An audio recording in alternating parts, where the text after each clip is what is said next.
నితిన్ శ్రీలీల జంటగా వెంకీ కుడుముల తెరకెక్కించిన చిత్రం రాబిన్ హుడ్. మైత్రి మూవీ మేకర్స్ బ్యానర్ పై నవీన్ ఎర్నేని, రవిశంకర్ ఎలమంచిలి నిర్మించిన ఈ మూవీ ప్రేక్షకుల ముందుకొచ్చింది.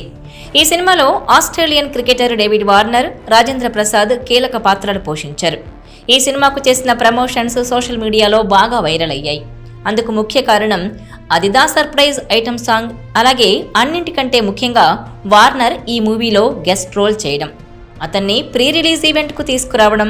ఆ ఈవెంట్లో రాజేంద్ర ప్రసాద్ చేసిన వ్యాఖ్యలు పెద్ద ఎత్తున దుమారమే రేపాయి.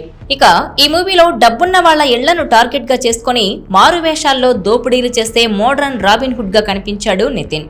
వెంకీ దర్శకత్వంలో మరోసారి మంచి సెటిల్ పర్ఫార్మెన్స్ ని అందించాడనే చెప్పొచ్చు. మెయిన్ గా యాక్షన్ సీక్వెన్స్ లో చాలా స్టైలిష్ గా పర్ఫెక్ట్ ఫుట్ స్టెప్స్ తో కనిపించాడు. అలాగే తన mark comedy timing, emotional performance ఎప్పటిలానే డీసెంట్ గా ఉన్నాయి. ఇక ఈ movie first half complete entertainer గా ఉందని, వెన్నెల కిషోర్ కామెడీ ప్రేక్షకులను మెప్పించేలా ఉండడంతో పాటు అదే ఈ సినిమాను సేవ్ చేసిందని అంటున్నారు.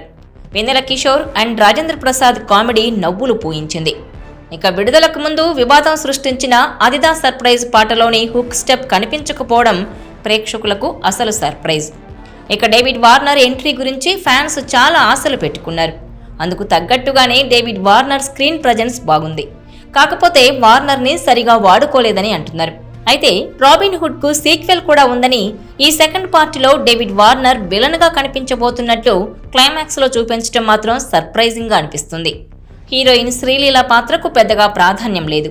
జీవి ప్రకాష్ బ్యాక్గ్రౌండ్ మ్యూజిక్ బాగుంది. విలన్ గంభీరంగా ఉన్నాడు. స్టార్టింగ్ నుంచే తనలోని విలనిజాన్ని ఓ రేంజ్లో చూపించినా గానీ చివరకు హీరో ముందు రొటీన్గా కుదేలైపోయాడు. ఇకపోతే వెంకీ కుడుముల బలం రైటింగ్. సాదాసీదా కథను సైతం బాగా చెప్పగలడన్న నమ్మకం తన 2 సినిమాలతో దక్కించుకున్నాడు. అయితే ఈసారి కథ విషయంలో దొరికిపోయాడు. బేస్ లేకుండా పైపైన ఎంత కామెడీ చేయాలని చూసినా అతకదు. రాబిన్ హుడ్లో ఆ లోపం కనిపించింది. ఇక సాంగ్స్ను బాగానే పిక్చరైజ్ చేశారు. మైత్రి మూవీస్ బాగానే ఖర్చు పెట్టింది. మొత్తంగా చెప్పాలంటే ఎలాంటి అంచనాలు లేకుండా చూస్తే రాబిన్ హుడ్ అక్కడక్కడ కొన్ని నవ్వులతో టైం పాస్ చేయొచ్చు. ఓవరాల్గా robin hood complete entertainer. First half బాగుంది, సెకండ్ హాఫ్ జస్ట్ ఓకే. ఈ సినిమాలో కథ అంతగా ఉండదు. అలా సరదాగా ఫ్యామిలీతో చూసి ఎంజాయ్ చేయొచ్చని అంటున్నారు.